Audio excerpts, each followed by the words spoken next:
यहाँ के अंदर मुकेश भाकर वर्तमान विधायक है, भाजपा के अंदर बड़े बड़े लीडर हैं, तो क्या आप अपने आप को चुनौती दे पाएंगे उनके सामने चुनाव लड़कर? बिल्कुल, देखो 36 कौम मिलकर चुनौती देगी। नमस्कार, आप देख रहे हैं MF मीडिया और मैं हूं आपके साथ मोहम्मद अली खान।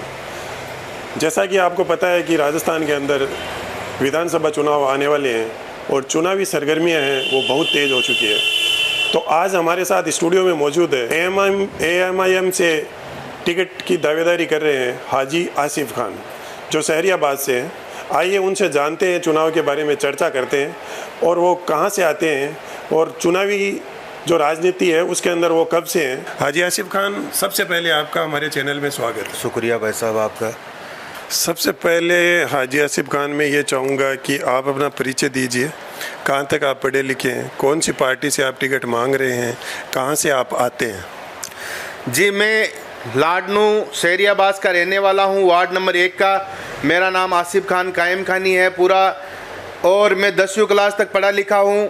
और मेरा मकसद ये है कि आज आप कौन सी पार्टी से टिकट मांग रहे हैं, दावेदारी कौन सी पार्टी से करें? मेरी पार्टी है ऑल इंडिया मजलिस-ए-इत्तेहादुल मुस्लिमीन, जो हमारे सांसद है हैदराबाद से बैरिस्टर असदुद्दीन ओवैसी साहब, उनकी क़यादत में हम काम कर रहे हैं। और इंशाअल्लाह राजस्थान में 40 से 50 सीटों पर हम चुनाव लड़ेंगे और हमारी पार्टी को मजबूती देंगे और इंशाअल्लाह उभर कर अब की बार सामने आएंगे। मैं जानना चाहता हूं कि लाडनू विधानसभा के अंदर करीब 4 पार्टियां यहाँ चुनाव लड़ने वाली है आने वाले विधानसभा चुनाव के अंदर। जैसे कि भाजपा और कांग्रेस फाइनली लड़ते ही लड़ते हैं, RLP यहाँ से चुनाव लड़ रही है, और AMIM है जो बैरिस्टर असदुद्दीन ओवैसी साहब की पार्टी है। क्या उससे आप फाइनली चुनाव लड़ेंगे इस बार? ज़रूर, देखो 100% चुनाव लड़ेंगे और पूरे दमखम के साथ चुनाव लड़ेंगे और अपनी ताकत का एहसास दिलाएंगे। मैं आपको बताना चाहता हूं कि लाडनू विधानसभा के अंदर मुस्लिम समाज के सबसे ज़्यादा वोट है, बाद में दलित समाज के वोट है 75 सालों में। तो क्या आप मुस्लिम समुदाय और जो SC ST के जो है उनको मिला के आपका मकसद यही है कि इन 2 कास्टों को मिला के आपका चुनाव लड़ने का तात्पर्य है? देखिए, 36 कौम मिलकर चुनाव लड़ेगी।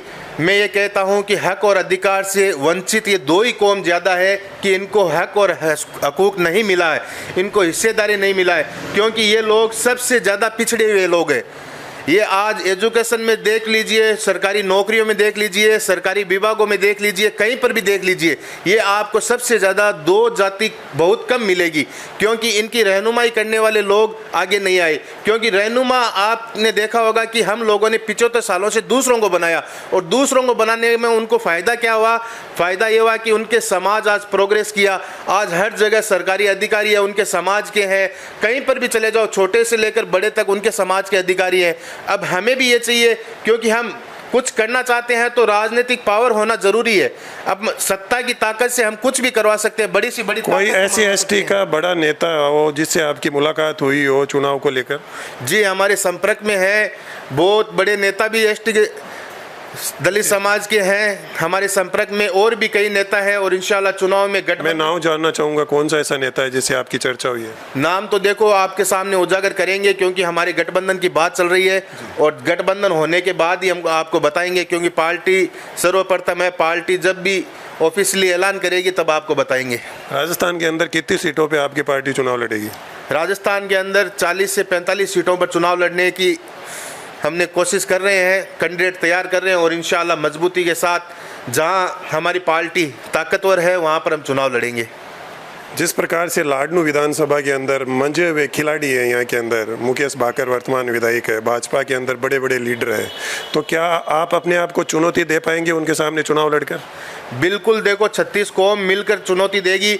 और आपने देखा होगा कि लाडनू विधायक जी ने कि मुस्लिम समाज ने कांग्रेस को 99% वोट देकर विजय बनाया था, तो उन्होंने क्या किया? अपने निजी फायदे के लिए वो वहाँ मानेसर जाकर बैठ गए थे। आज उनके ही मुख्यमंत्री कह रहे हैं, उन पर इल्ज़ाम लगा रहे हैं पैसों के बारे में कि वो पैसे लेकर वहाँ चले गए थे, वो चले गए थे। तो लाडनू की जनता के भावनाओं के साथ उन्होंने खिलवाड़ किया था। ये नेता ये ऐसे होते हैं कि ये लोग क्या करते हैं, जब उनकी मर्जी आए वहाँ चले जाते हैं, पर जनता की भावनाओं की कदर नहीं रहती है। क्योंकि मुस्लिम समाज लगातार कांग्रेस को वोट देते आया था और पिछले चुनाव में दिया था। तो इन्होंने क्या है, मौके का फ़ायदा उठा रहे हैं और मुसलमानों के हक और हकूक़ की बात आवाज़ उठाते नहीं है।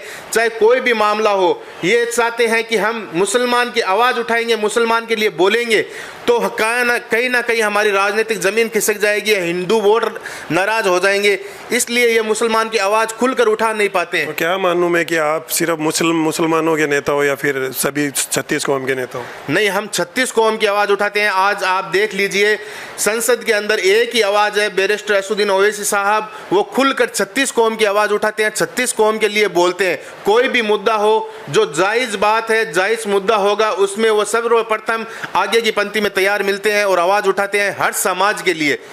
ये नहीं सोचते हैं कि धर्म जाति क्या है, चाहे जात से हिंदू हो या मुसलमान हो, कोई भी हो, जो भी बात किसी के ऊपर कुछ भी होगा, अत्याचार होगा, वो बर्दाश्त नहीं होगा। उनके लिए आवाज़ सर्वप्रथम संसद के अंदर उठाने वाले बैरिस्टर असदुद्दीन ओवैसी साहब है। लाडनू विधानसभा के अंदर आपको ऐसा क्या कमी महसूस हुई कि आपने चुनाव लड़ने की ठानी? ऐसी कौन सी कमियां हैं जो अगर आप चुनाव लड़ते और जीते तो उनको दूर करेंगे? देखो, लाडनू के अंदर बहुत सारी कमियां हैं, आपको गिनाऊं तो क्या क्या गिनाऊं। लाडनू में मेरी यही प्राथमिकता है कि कहीं पर भी कुछ भी हो, वो जिम्मेदारी हमारी रहेगी। सर्वप्रथम हम लोग आवाज़ उठाएंगे और वो काम कराने की पूरी कोशिश करेंगे कि कैसे भी करके कि ये कोई आते नेता आकर बोलते हैं हम ये कराएंगे, वो करवाएंगे, ये करवाएंगे। मैं ये नहीं बोलता हूँ, जो लाडनू की समस्या होगी वो समस्या हमारी होगी और जो भी समस्या है वो सर्वप्रथम हल करने की कोशिश करेंगे और आगे बढ़कर सबका साथ देंगे। और कहीं पर भी लाडनू विधानसभा क्षेत्र के 36 कौम के भाइयों को मेरी ज़रूरत पड़ेगी तो सबसे पहले मैं आगे की पंक्ति में तैयार मिलूँगा, चाहे वो हिंदू हो, मुसलमान हो, सिख हो, ईसाई हो, दलित हो, कोई भी हो। सबसे पहले आगे की पंक्ति में अगर गोली खाना पड़े तो भी हम तैयार हैं। बिल्कुल। तो ये थे हमारे साथ हाजी आसिफ खान और कैमरामैन मोंटी के साथ मोहम्मद अली खान लाड।